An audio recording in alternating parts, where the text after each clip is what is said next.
Hey everybody, welcome to the channel, True Crime Stories. If you're new to the channel, please hit that like button and subscribe so you can hear more. Thanks for stopping by.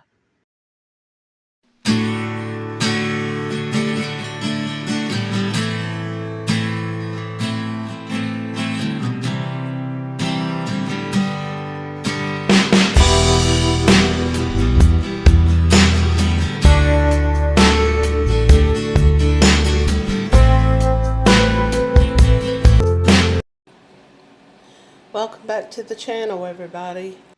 Well, I'm a little under the weather this week, but I wanted to work on this woman's story. This really stood out to me when I started reading her story. I was taken back to the videos that I did. Some of you may have watched the Redhead murders. Now, these murders were a series of murders of women who were thought to be prostitutes or who were frequenting truck stops, who were hitchhiking, runaways or throwaways, if you want to call them that. And a lot of these women were found in ditches or along roadways, believed to have been discarded by a truck driver. One of the women was only 15 years old. She was found in Tennessee, but she was from Indiana. And when I started reading this woman's story, I wondered if she was possibly a victim of this truck driver or a truck driver. Kimberly Kim Marie Blackburn was born August 23, 1958. She disappeared in Indiana in 1983. Now, this would have been around a couple of years after Tracy Sue Walker had gone missing from Indiana, and she turned out to believed to have been a victim of this truck driver. Kim was known to hang around truck stops. She was probably prostituting, according to her bio, just her information about her. She went by the street names Rosanna, Rosie, or Bad Beaver. Now, Bad Beaver would have been her CB handle. At that time, a lot of people talked on CB radios. This is how truck drivers communicated with each other. Now, it says that Kim lived a distraught life. She had drug, alcohol, theft, disorderly conduct, trespassing, and prostitution type arrests, solicitation type arrests.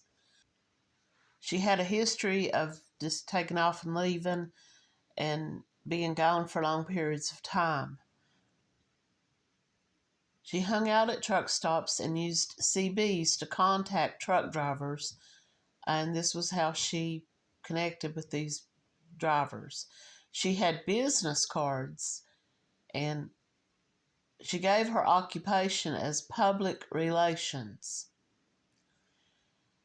Now, her last arrest occurred on April the 4th, 1983, and this was a sex-related arrest, sex work arrest. So she was arrested for prostitution.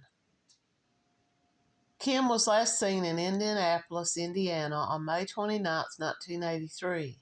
She had visited her parents' home, and she was last heard from on July the 7th, 1983. She called a friend from a truck stop saying she was in Arkansas and that she was coming back to Indiana. It's unknown if she actually made it back. Kim warned her mother that if she didn't hear from her on or before her father's birthday, that something was wrong. She did not call or come to visit her father on his birthday on October the 23rd, 1983. Rumors circulated that she had died of cancer in a hospital in Wisconsin. Now, one thing about this story that I wasn't going to include, but I will, just for the fact that they said that it's believed she might have died from cancer. Well, it's said that Kim was being treated for advanced venereal diseases, several different venereal diseases. Is it possible that that was what she was actually in the hospital for? Maybe they did discover cancer. Maybe she died from cervical cancer or something like that. But Kim had black hair and brown eyes. Kim had what is known as a keyhole pupil on her right eye. Her tattoos included a rose on her hip. Now, she had other tattoos, but those are not described. She had chemical burn scars on her butt and scars on her shins. I personally believe, like I said, this redhead murder truck driver who these women became known as the redheaded murderers because they basically all were either prostitutes or hitchhikers hanging out at truck stops catching rides with truckers. And they were all thought to have had red hair. Now, Kim could have dyed her hair, or maybe it was just a matter of convenience. It's possible she had nothing whatsoever connection to these murders, but I personally believe she probably was the victim of one of these truck drivers. Kim was white. She was 24 at the time of her disappearance, 5'5" and about 120 pounds. She liked to frequent truck stops and would contact drivers using CB radio. And basically, I don't know where these rumors came from that she had died in a hospital in Wisconsin. These stories could not be confirmed. Her parents have died since this, and her siblings are trying to keep her name alive and out there. And I really couldn't find a whole lot more about her, but I did want to do a story about her because if she did die in a hospital, you would think that they might have had some records of that. But it's possible she wasn't using her real name. But I personally don't think that that's what happened to her. I think that she was probably a victim of an opportunist, probably one of these truck drivers. While doing some searches on Kimberly Marie Blackburn, I came upon this story on Reddit from the Grateful Doe. I've submitted missing person Kimberly Marie Blackburn with the San Jose, California unidentified to name us. Kimberly hasn't been seen or heard from since June of 1983. On October the 27th, 1985, a decomposing woman was found in San Jose. Now, she resembled Kimberly Blackburn, and in the composite drawing of her, she really does. It's a rough drawing, but Kimberly, they said she lived a rough life. And we know that the last person that was known to have spoken to her was a friend who said she called her, said she was at a truck stop in Arkansas, and that she was coming back to Indiana. And no one ever spoke to her again, or at least no one that ever came forward.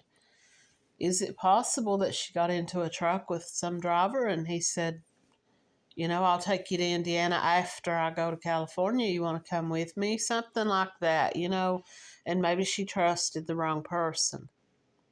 Then again, maybe she just decided to go to California on a whim. Very little on this. It just says that she was a white female.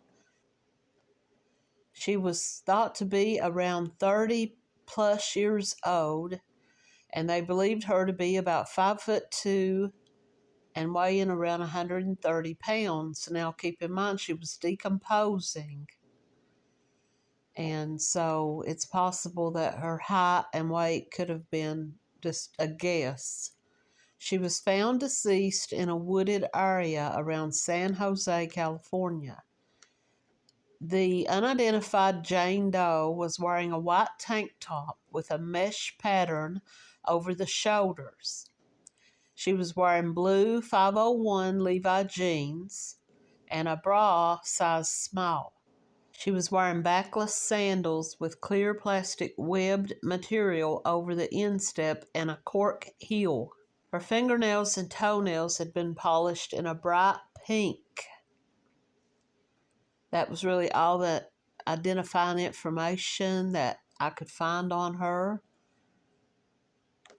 I'm looking for any other links on her case.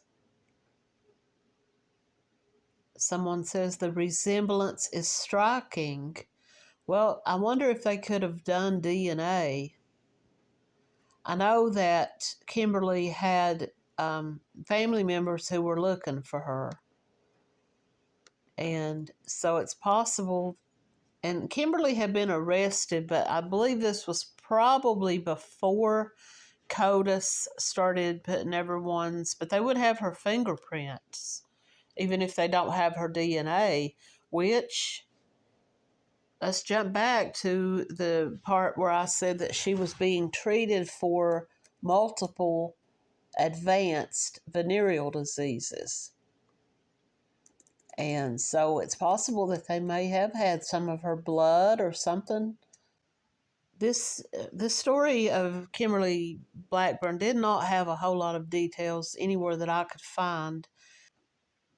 I wanted to share her story because it really took me straight back to remembering the redhead murders. These women were all found dead along ditches. Some were found dead in the woods. It was as though they had just been kind of thrown alongside the roadway, and then whoever threw them there just kept on going. And it was believed that they were all connected to the same person, a truck driver. And so, being that she left Indiana, and a lot of these women were found along a route that probably would have been driven by a truck driver: Tennessee, Kentucky, Missouri, Arkansas, Indiana. So here's what I was able to find about the unidentified Jane Doe, who someone thought may have been Kimberly Blackburn. This is also from the Grateful Doe on Reddit. October the 27th, 1985, in a wooded area near Coyote Creek in San Jose, California, a decomposing body of a woman would be found by a group of children playing. Due to the level of decomposition, the remains could not be identified, and cause of death was believed to have been strangulation. Jane Doe was a white female between the ages of, well, they say it's possible that she could have been white. They thought she was white, but it's also possible that she could have been Native American or possibly Hispanic because of the decomposition. This is the question that I have about DNA. They would have been able to tell. They would have been able to tell more about her background. She was believed to be 5'2" and weighed around 135 pounds. She was observed to have black hair, and her eye color is unknown. On the body was a white tank top with a mesh pattern, a mesh material, like, I guess they're talking about like a overlay of like a mesh over the top of this white shirt. This would have been a popular style of shirt worn in the 1980s. She was also wearing blue jeans, 501 Levi Strauss blue jeans. DNA, dental, and fingerprints are listed as unknown. I'm sure that if they kept her remains, if they took blood samples, tissue samples, hair, that type of thing from her body, they might have been able to do DNA testing to see if a family member out there in the world somewhere has, submitted their DNA that would be a match. And I'm sure Kimberly's family might have, because even though both of her parents had died, it was said that her brothers and sisters had continued to look for her. So if Kimberly went missing in April of 1983, so it's believed Kimberly was last spoken to by anyone in June of 1983. This woman was found deceased in October of 1985, so about 2.5 years after Kimberly went missing. If Kimberly was working the streets, if she was doing sex work and working in truck stops, she could have traveled anywhere around the United States and ended up in California, maybe just was taken there and discarded. If this was her, which, there's nothing to say that this was her, there's just very little to go on either case. But that was really, I just wanted to share Kimberly's story, because if anyone is out there still doing research on the redhead murders, hopefully they'll look into Kimberly Blackburn's case, because it's possible that she was also a victim of the same serial killer. If anyone has any information on the San Jose Jane Doe, they can contact the Santa Clara County Medical Examiner's Office at 408-793-1900. If anyone has any information on the missing person, Kimberly Blackburn, you can contact the Indianapolis Police Department at 317-327-6915. Thanks for watching.